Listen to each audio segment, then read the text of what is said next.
नमस्कार, मैं हूँ लीला। स्वागत है आपका हमारे चैनल में। आज हम बात करेंगे कार्तिक माह में तुलसी जी की कहानी। अब शुरू करते हैं। हिंदू महीनों में कार्तिक माह का विशेष महत्व माना गया है। इस माह में स्नान, दान और धार्मिक कार्यों को करना शुभ माना गया है। स्नान के साथ तुलसी जी की पूजा का भी विशेष महत्व है। इस माह में तुलसी जी का विवाह भी कराया जाता है जिन्हें कन्या संतान नहीं होती। वह तुलसी जी का विवाह सालग्राम जी से कराकर कन्यादान का सुख पाते हैं। इसी कार्तिक माह में जुड़ी एक कहानी आप तक पहुँचाने का प्रयास किया है।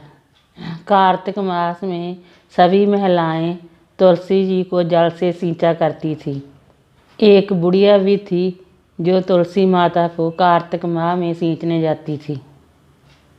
जब वह जाती तो तुलसी माता को कहती, हे तुलसी माता, सत्य के दाता, मैं तेरा विरवा सींचती हूँ। मुझे बहू दे, पीले रंग की धोती दे, मीठा ग्रास दे, वह कंठ में वास दे, अच्छी मौत दे, चंदन का काठ दे, राज दे, खाने के लिए दाल भात दे, और एकादशी के दिन कृष्ण का कांधा दे। बुढ़िया की ये बातें सुनकर तुलसी माँ सूखने लगी।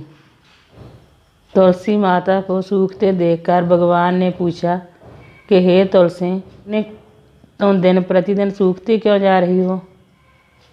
तुलसी माता ने कहा, मेरी मन की मत पूछो। भगवान बोले, मैं ना पूछूंगा तो और कौन पूछेगा? इस पर तुलसी माँ कहती है कि एक बुढ़िया आती है और अपनी बातें कहकर चली जाती है। मैं उसकी सभी बातें पूरी कर दूंगी, पर भगवान कृष्ण जी का कांधा कहाँ से लाऊं? भगवान कृष्ण जी बोले, वह मरेगी तो अपने आप कांधा देने आऊँगा। तुम बुढ़िया को ये बात कह देना। इसके बाद बुढ़िया मर गई।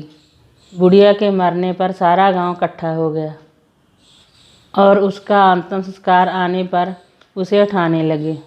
वह बहुत भारी हो गई और उसकी अर्थी टस से मस नहीं हुई। सभी बोले, ये तो बहुत संस्कारी थी और पूजा पाठ करती थी, फिर भी इतनी भारी क्यों है?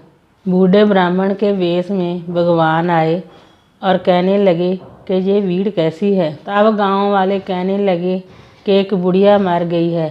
वह इतनी पापन थी कि उसकी अर्थी नहीं उठाई जाती, बहुत भारी हो गई है। मुझे इसके कान में कुछ कहने दो, फिर उठ जाएगी। भगवान बुढ़िया के पास गए और उसके कान में कहा कि माई, तू अपने मन की कर ले। पीतांबर की धोती ले, मीठा ग्रास ले, चटक की चाल ले, चंदन की काठ ले, झालर की झंकार ले, दाल भात को जी, कृष्ण का कांधा ले। भगवान की सभी बातें सुनकर बुढ़िया हल्की हो गई। भगवान उसे अपने कंधे पर ले गए। बुढ़िया को मुक्ति मिल गई और वह वैकुंठ को चली गई।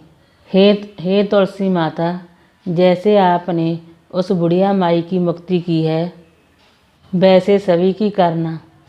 भगवान ने उसे कांधा दिया है, हमें भी देना। वीडियो अच्छी लगी हो तो लाइक कीजिए, शेयर कीजिए, सब्सक्राइब कीजिए। Thanks for watching this video.